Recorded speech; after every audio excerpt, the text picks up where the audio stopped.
Alright, let's get one thing straight. You've just spent a small eternity folded into an airplane seat, subsisting on complimentary pretzels and the vague promise of destination. You land, stumble out into the blinding sunlight, and suddenly you're in Rarotonga. The air, thick with the scent of flowers you can't name and salt you can, hits you like a warm, fragrant pillow.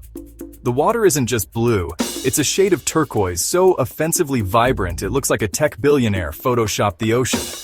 I'm telling you, something is off. No place is this flawless without a catch.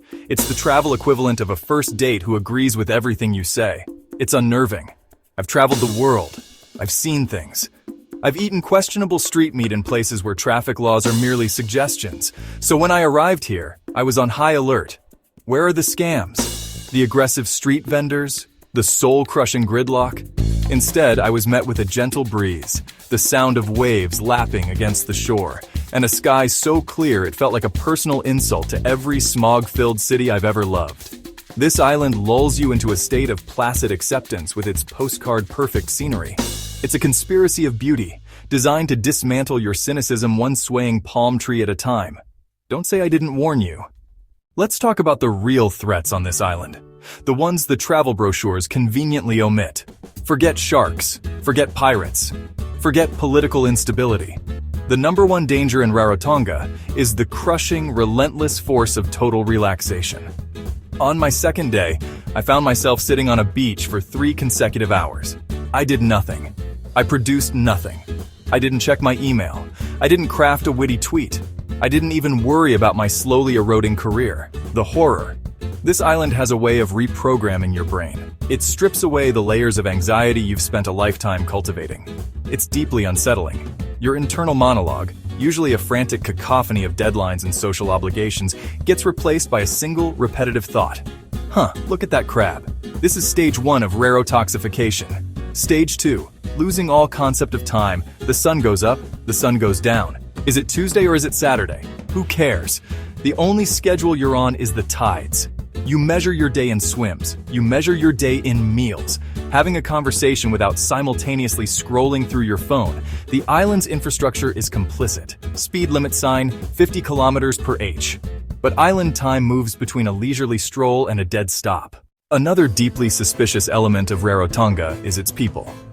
I come from a world where casual eye contact on the subway is considered an act of aggression. Here, strangers smile at you. Not just a polite, tight-lipped purse of the lips, but a genuine, full-toothed grin. They say Kia Orana, which means, may you live long, and they seem to actually mean it. My first instinct was to check my wallet. What do they want from me? Are they trying to sell me a timeshare? Is this a prelude to a very friendly mugging? The answer, disturbingly, is no. They're just nice. This epidemic of kindness is everywhere. You walk into a shop and the person behind the counter asks you about your day and seems genuinely interested.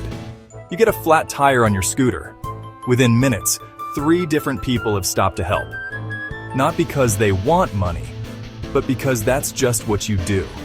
It's a social contract built on a foundation of helpfulness and community that is utterly foreign to the cynical urbanite. It's like living in a town-wide episode of a heartwarming sitcom. You're the grumpy neighbor who eventually learns a valuable lesson about the human spirit. The island operates on an honor system that would cause societal collapse in most other places. Roadside stalls are laden with fresh bananas, papayas, avocados. A small, unattended cash box sits nearby. You take what you want and leave the correct change. There are no cameras, no security guards, just a fundamental trust in the decency of strangers. My American brain, conditioned by locks and security alarms, couldn't process this. I kept looking around for the hidden cameras, the sting operation. But no, it's real. They trust you not to be a jerk. It's a heavy burden to bear. This pervasive friendliness makes it impossible to maintain a healthy level of tourist detachment. You can't just be an anonymous observer when the woman serving you coffee remembers your name from yesterday. Before you know it, you're waving at passing cars like a local. You've been assimilated. Now, for those of you who packed an eye patch and secretly harbored dreams of becoming a swashbuckling adventurer, I have some bad news. The reef adventures in Rarotonga are profoundly, disappointingly safe. You might have envisioned battling krakens discovering sunken treasure chests filled with Spanish doubloons. The reality is more like a gentle float in the world's most beautiful swimming pool. The main lagoon is protected by an outer reef that absorbs the ocean's fury, leaving the waters inside as calm as a meditating monk. The most dramatic thing that will happen to you is getting water in your snorkel. I signed up for a lagoon cruise, hoping for at least a minor peril, maybe a rogue wave, a slightly aggressive sea cucumber. Instead, I was treated to a leisurely boat ride across water so clear you could see the fish judging your swimwear from below. The crew, impossibly cheerful and talented, played ukuleles and sang songs. They served us a barbecue lunch on a tiny, uninhabited motu. It was all so pleasant, so well organized, so utterly devoid of the life-threatening danger that makes for a good story. I was relaxed against my will. You'll be told tales of the passages, the gaps in the reef where the water gets deep and the big fish hang out. This is where you might feel a flicker of that Indiana Jones spirit. You might see a reef shark, a creature that sounds terrifying until you realize it's about the size of a loaf of bread and is far more scared of you than you are of it. You might see a sea turtle gliding by with an air of ancient indifference. It's magnificent, yes, but it's a serene National Geographic kind of magnificent. It's not the high-stakes, life-or-death drama your inner Hollywood producer was hoping for, so you can leave your cutlass at home. The only thing you'll be pirating here is an extra serving of grilled tuna from the lunch buffet. Muri Lagoon is touted as the jewel of Rarotonga, the must-do snorkeling spot. So, naturally, I approached it with the skepticism of a food critic at a hot dog stand.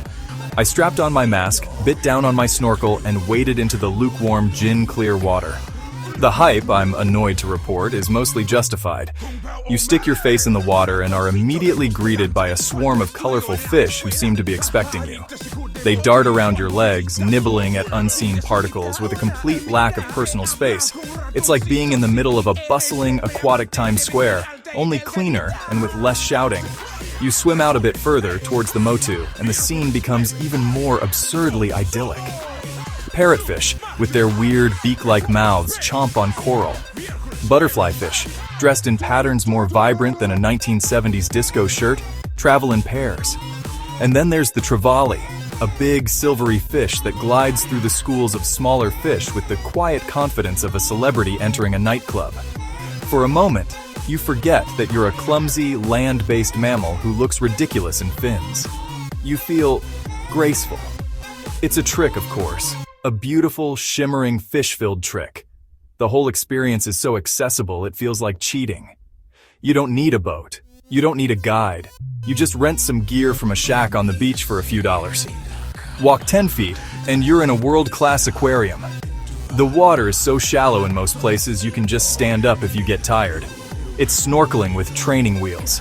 It's designed to give you the maximum amount of wow for the minimum amount of effort. It's perfect for people whose primary form of exercise is clicking next episode on a streaming service.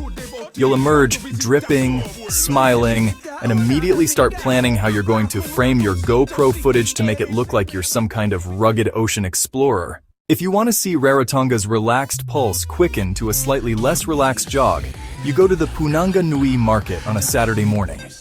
This is the island's social and commercial heart, and honestly, it's a glorious chaos of sounds, smells, and colors. It's where locals come to shop for produce and catch up on gossip, and where tourists come to wander aimlessly, clutching woven bags and looking for the perfect souvenir that says, "I went somewhere tropical, and all I got you was this coconut." The air is a thick soup of sizzling barbecue sweet tropical fruit and the floral perfume of the iais, those flower garlands being sold at every other stall.